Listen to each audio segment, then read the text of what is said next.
Hello everyone, আসসালামু আলাইকুম। New একটা ভিডিওতে আপনাদেরকে ওয়েলকাম জানাচ্ছি। আজকে আপনাদের সাথে শেয়ার করব পিকনিক ফুড আইডিয়া। পিকনিকে আপনারা কোন ধরনের ফুড নিয়ে যেতে পারেন, কিভাবে সেটা রেডি করতে পারেন সেটা নিয়েই থাকছে আজকের এই ভিডিওটা। আশা করি আপনাদের কাছে খুবই ভালো লাগবে। তো চলুন আর দেরি না করে আমরা ফুল ভিডিওটা দেখে আসি। তো প্রথমেই আমি এখানে কিছু আলু কেটে নিয়েছি চামড়াগুলাকে ফেলে, আর এখানে নিয়েছি ব্রেড স্টেক। তো আলুগুলাকে আমি ওভেনে সেদ্ধ করব। এরপর ২ ক্যান টুনা নিয়ে নিয়েছি, আর পেঁয়াজগুলাকে আমি একটু ভেজে নিয়েছি। সাথে একটা ডিমও দিয়ে দিলাম। এরপর 1/2 চামচের মতো দিয়ে দিলাম ব্লাক পেপার। তো এরপর আমি যেই ব্রেড স্টেক গুলা দেখিয়েছিলাম সেগুলাকে আমি ব্লেন্ড করে দিয়ে দিয়েছি। সাথে সেদ্ধ করে নেওয়া আলুও দিয়ে দিলাম। এরপর সবকিছুকে খুব ভালো করে মিশিয়ে নিয়েছি। তারপর কিছুটা আমি কাবাব মসলাও ইউজ করেছিলাম। এখন আমি বার্গারের প্যাটিগুলাকে বানিয়ে নিচ্ছি। এভাবে আসলে বার্গার প্যাটি বানালে বার্গারগুলা খুবই মজা হয়। তো এই রেসিপিটা আমার চ্যানেলে অলরেডি আপলোড করা আছে। আপনারা কেউ চাইলে কিন্তু দেখে নিতে পারবেন। আমি ডেসক্রিপশন বক্সে লিঙ্কগুলা দিয়ে দিব। তো এখন আমি বার্গার প্যাটিগুলাকে বানিয়ে নিচ্ছি। তো আপনারা এভাবে আগে বানিয়ে ডিপ ফ্রিজে সংরক্ষণ করে রাখিয়ে দিতে পারেন। যখন পিকনিকে যাবেন তখন জাস্ট ভেজে বার্গারের ভিতরে দিয়ে দিলেই কিন্তু হয়ে যাবে। তো এই যে বার্গারের প্যাটিগুলা কিন্তু হয়ে গিয়েছে, এগুলাকে আমি এখন ডিপ ফ্রিজে রেখে দিব। এরপর বাচ্চারা বায়না ধরলো যে ফ্রেঞ্চ ফ্রাই খাবে। তো যার জন্য আমি ফ্রেঞ্চ ফ্রাই বাসায় তৈরি করব। আর এটার রেসিপিও আমি ডেসক্রিপশন বক্সে লিঙ্কগুলা দিয়ে দিব। আপনারা চাইলে কিন্তু দেখে নিতে পারেন। একদমই মচমচে হয়, রেস্টুরেন্টে আমরা যেভাবে খাই কিংবা কিনে যেভাবে খাই একদমই সেইম ওইভাবেই হয় কিন্তু। তো এখানে আমি আলু কেটে নিতেছিলাম। আলুগুলা কেটে নেওয়ার পর আমি ১০ থেকে ১৫ মিনিটের জন্য পানি দিয়ে ভিজিয়ে রেখেছিলাম। তো এরপর এখন ভালো করে এগুলাকে ধুয়ে নিয়ে তারপর একটু ভাপ দিয়ে নিব আরকি। আলুগুলাকে আমি একটু ভাপ দিয়ে নিয়েছি। এরপর আমি একটা কিচেন তাওয়ালের উপরে নিয়ে তারপর ভালো করে একটা টিস্যু দিয়ে এটার পানিগুলাকে মুছে নিচ্ছি যেন কোনো এক্সট্রা পানি না থাকে। তো এরপর আমি ফ্রেঞ্চ ফ্রাই গুলাকে ভেজে তারপর আমি ডিপ ফ্রিজে রেখে দিব। তো এখন আমি ভেজে রাখতেছিলাম আরকি।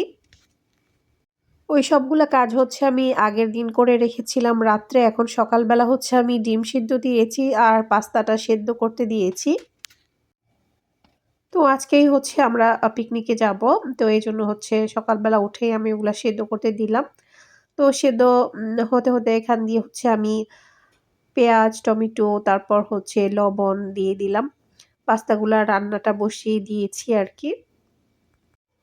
এরপর আমি পাস্তার সাথে কিছু আলু ইউজ করব। তো ভেবেছিলাম টুনা ফিশ ইউজ করব। পরে ভাবলাম না যে আলু আর ডিম দিয়ে করব। তো এজন্য বেশ কিছুটা আলু আমি ছোট, ছোট টুকরা করে কেটে নিয়েছি। এখানে প্রায় ছোট সাইজের এত বড়ও না ৩ টা হবে আলু। তো সেগুলা আমি কেটে দিয়ে দিয়েছি। এখন একটা ঢাকনা দিয়ে আলুগুলা সিদ্ধ হওয়া পর্যন্ত ওয়েট করব। আলুগুলা কিন্তু সিদ্ধ হয়ে গিয়েছে খুব ভালোভাবে। আর আমি এখানে ম্যাগি মসলা ইউজ করেছি পাস্তার মধ্যে আরকি। এরপর এখন দিয়ে দিচ্ছি ডিম। তো আমি এখানে ২ টা ডিম ইউজ করেছি যেহেতু আমি সিদ্ধ ডিমও ইউজ করব। যার জন্য আমি এভাবে ২ টাই ইউজ করেছি। এরপর সবকিছু ভালো করে মিশিয়ে নিলাম। তো এরপর এখন পাস্তা দিয়ে দিচ্ছি। তো পাস্তা দিয়ে ভালো করে মিশিয়ে নিতে হবে। তো আমি দেখলাম যে সবগুলা পাস্তা এটার মধ্যে হচ্ছে না। এইজন্য আমি এই পাতিলটা চেঞ্জ করে নিলাম। এরপর আমি আরো একটা ম্যাগি ম্যাজিক মসলা দিয়ে দিয়েছি। এরপর সিদ্ধ করে নেওয়া ২ টা ডিম দিলাম। সাথে দিয়ে দিলাম বেশ কিছুটা ধনেপাতা কুচি। এখন ভালো করে মিশিয়ে নিলেই কিন্তু আমার পাস্তাটা একদম রান্না হয়ে যাবে।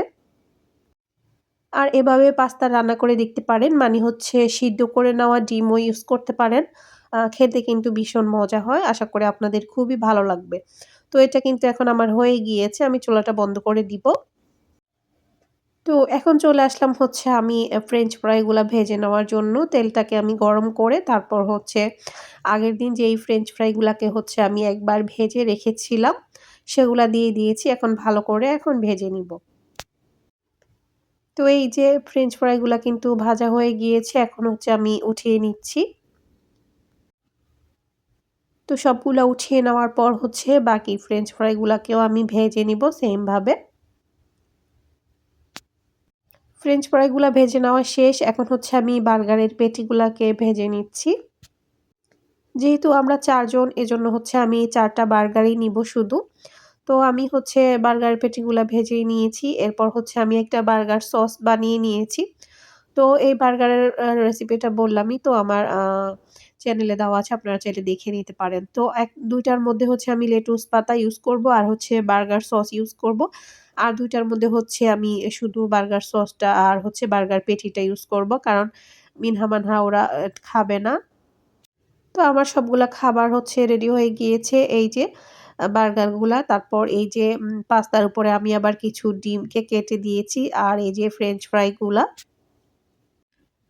তো অলরেডি হচ্ছে আমরা পার্কে চলে এসেছি আর খাবারগুলাকে সার্ভ করে নিলাম। বার্গারগুলাকে হচ্ছে আমি একটু র‍্যাপ করে ওইভাবে নিয়ে এসেছি। তাহলে হচ্ছে মানে ময়লা-টয়লা পড়বে না। তো এই যে তো আজকের ভিডিওটা এ পর্যন্তই ছিল। সবাই অনেক বেশি ভালো থাকবেন। আর পিকনিক আইডিয়াটা আপনাদের কাছে কেমন লেগেছে সেটা কিন্তু অবশ্যই কমেন্টস করে জানাতে ভুলবেন না। আর আমার চ্যানেলে আরেকটা পিকনিক আইডিয়ার ভিডিও আছে। আমি সেটা ডেসক্রিপশন বক্সে লিংক দিয়ে দিব। আপনারা চাইলে দেখে নিতে পারেন। আজকের মতো এখানেই বিদায় নিচ্ছি। আল্লাহ হাফেজ।